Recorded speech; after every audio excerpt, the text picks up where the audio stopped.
Now that the hardcourt events in Indian Wells and Miami have concluded, the sport's top players have all turned their focus to the physically taxing and arguably hardest surface in the game, the unforgiving clay. Throughout April and May, there will be a number of clay court events, including a few prestigious ATP 1000 tournaments. As usual, the period will culminate at the French Open, which takes place at the end of May. Generally, over the past 15 years, the question of who would win the French Open was pretty much a foregone conclusion. It was hard to think of anyone other than the king of clay, Rafael Nadal. Father Time is undefeated though, and the once untouchable clay court machine has slowed down in the last few years as he reaches the twilight of his career. Saying this, Nadal's play has still been good enough to succeed in the event, as he showed last year when he won the title. It will be even harder to repeat this feat this year though. Nadal has been out of competition due to injury since the Australian Open, and he wasn't ready for the start of the clay period either. He missed Monte Carlo, Barcelona, and he'll miss Madrid now too. Who knows if he'll even make it to the French this year, and if he does, what form will he be in?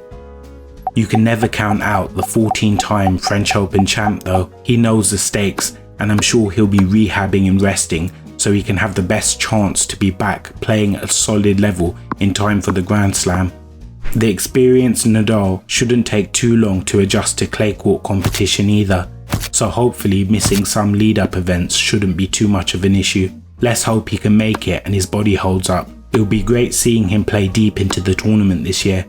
The obvious question marks around Nadal's chances of winning the French has led to much speculation and debate on who will lift the trophy this year. Normally, Djokovic would be the strong favourite in this situation, but he didn't look great in his last two tournaments and is also dealing with an elbow injury. Like Nadal though, Djokovic will always be in with a chance. I mean, it's safe to say that over the past 10 years or so, he's been the second best clay court player in the world. Also, the now 35-year-old Djokovic will be hunting down his record-setting 23rd Grand Slam. He knows this will be a defining stat for a lot of people when determining the greatest of all time when it's all said and done, and will do his best to achieve this. It will be all the sweeter too if Djokovic were to overtake his rival at his home Roland Garros. He'll really need to up his game from now until the Grand Slam though, especially because there's a young sensation looking to take the title this year, Carlos Alcaraz. The Spaniard has been widely regarded the heir apparent to Nadal's throne, and this year is considered one of the favourites to win the event.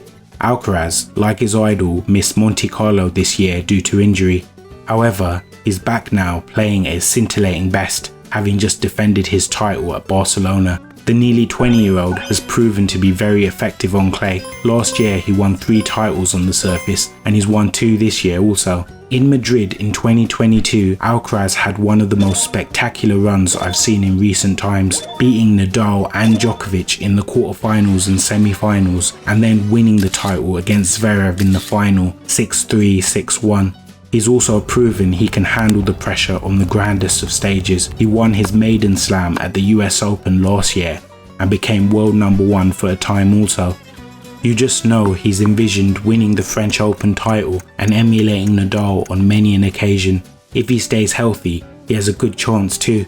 Alcaraz isn't the only youngster that could win the French this year though. Sinner and Rune are both great clay court players who will for sure have high expectations at the French. Both players performed very well at Monte Carlo this year, and Rune also won a title recently in Germany.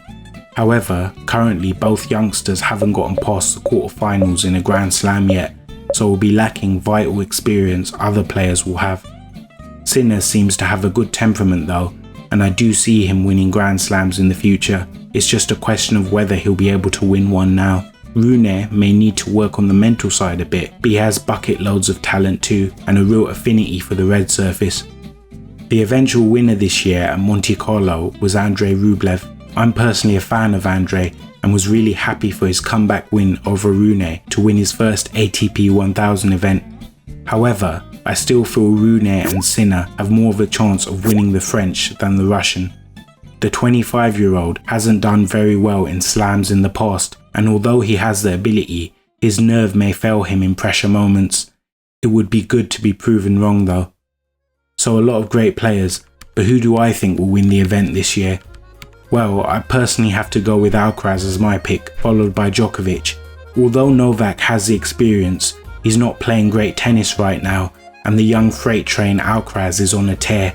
Sadly, Nadal would have to be my third pick right now, as there is so much uncertainty in his form. At 4 it would be Sinner, and at 5 Rune. A few honourable mentions who are in with a shout too would be Tsitsipas, Ruud and Zverev. Tsitsipas and Ruud haven't looked their best so far, but have both previously made it to the final at Roland Garros, and in the right circumstances could succeed at the French. Zverev also hasn't been playing great tennis, but he should be considered too. In the past, he's beaten Nadal, Djokovic and Alcaraz on clay, with wins against Djokovic and Alcaraz coming at the French Open. I can't wait to see what unfolds at the Slam this year and the lead up to the event itself. Let me know who you guys think will win at Roland Garros this year. I know whatever happens, history will be made. Thanks for watching. More videos coming soon. Bye guys.